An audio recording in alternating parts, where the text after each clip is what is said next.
আমি ওই সময় ব্যাপক টিউশনি করতাম, ব্যাপক টিউশনি। কেন ছেড়ে দিয়েছি সেটা বলি, কেন কোচিং সেন্টার ছেড়ে দিলাম, কেন আমি আমার কোচিং বন্ধ করে দিয়েছিলাম সেই গল্পটা বলি। আমার এক স্টুডেন্ট ছিল, অনেক স্টুডেন্ট ছিল, একটা স্টুডেন্টের কারণে খুব রাগ করছিলাম আর কি। রাগের কথাটা শেয়ার করি।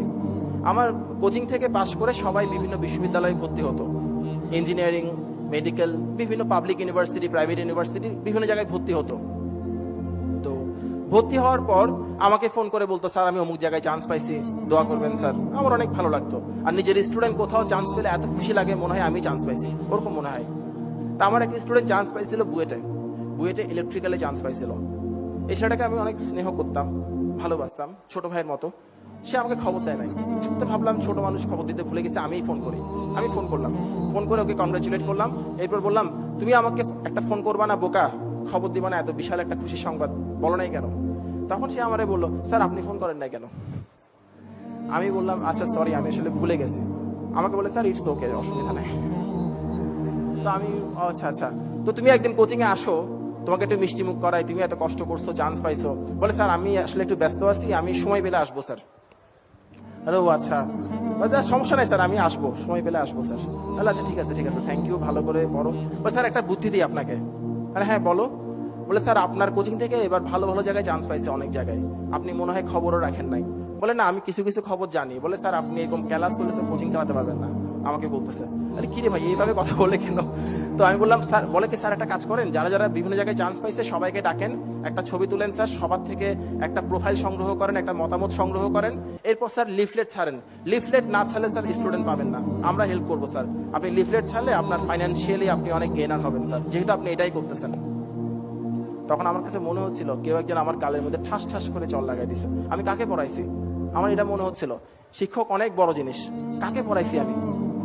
আমার চোখ দিয়ে টপ টপ পানি পড়তেছিল, ওর পক্ষে দেখা সম্ভব ছিল না।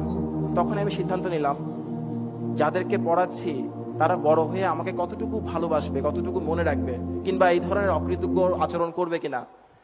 ওর কথায় কষ্ট পাওয়ার আরেকটা কারণ ছিল, এই ছেলে যখন ক্লাস 9-এ সেকেন্ড টার্মিনাল পরীক্ষা দেয়, তখন তার বাবা আঙ্কেল মারা যান, স্ট্রোক করে মারা গিয়েছিলেন। তো ওনার মৃত্যুর পর আন্টিকে আমি ডাকলাম, ডেকে বললাম, ও আমার কাছে করুক, অসুবিধা নাই, ওর জন্য কোনো ফি লাগবে না। তা আন্টি বলে, অসুবিধা নেই, আমাদের ফাইন্যান্সিয়াল সমস্যা নেই, কিন্তু আমি জানি ওদের সমস্যায় আছে। আমি বললাম, আন্টি সমস্যা নেই, মন থেকে বলছি, ওর জন্য কোনো ফি দিতে হবে না, ও এমনি ফ্রি পড়বে, আমার কোচিং অনেকেই ফ্রি পড়ে।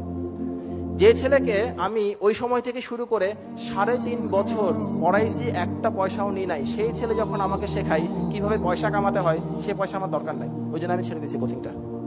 আরেকটা ঘটনা ঘটছিল, আমি যখন পড়াচ্ছি আমার ডিগ্রি কমপ্লিট করতেছে না, তখন আমার স্টুডেন্টের গার্ডিয়ানরা বাইরে গিয়ে বিভিন্ন কথা বলতো, যে স্যার তো শুধু মাস্টারি করতেছে, কোনো মাস্টারি হচ্ছে বা শিক্ষকতা হচ্ছে আমাদের সব সমাজে সবচাইতে সম্মানিত, একই সঙ্গে স্যাডলি অসম্মানিত পেশা।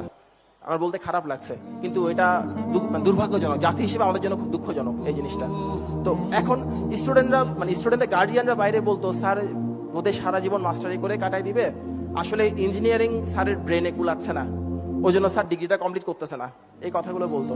আবার অনেকে বলতো, আসলে স্যারের পক্ষে এর চাইতে ভালো কিছু করা সম্ভব না, ওই জন্যই আমাদের ছেলে মেয়েকে পড়াচ্ছে। আমার অনেক গার্ডিয়ান এসে আমাকে কথাটা বলে দিত, যে স্যার লোকজন এভাবে করে বলে, আপনি স্যার আপনার ডিগ্রিটা কমপ্লিট করেন, শুনতে খুব খারাপ লাগে স্যার।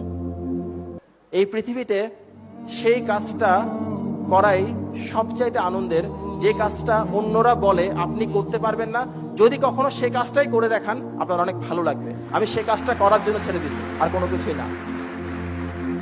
আপনাদেরকে বলি, আপনাদেরকে অনেকেই বলতেছে তুমি এটা করতে পারবা না, তুমি পড়ো প্রাইভেট বিশ্ববিদ্যালয়ে, তুমি অংশগ্রহণ করতে পারবা না। প্লিজ কোনো রিপ্লাই করবেন না, আপনার সবগুলো রিপ্লাই হবে আপনার কাজের মাধ্যমে, আপনি আপনার কাজ করে যান, কোনো অসুবিধা নেই, দিন আসবে একদিন আপনার।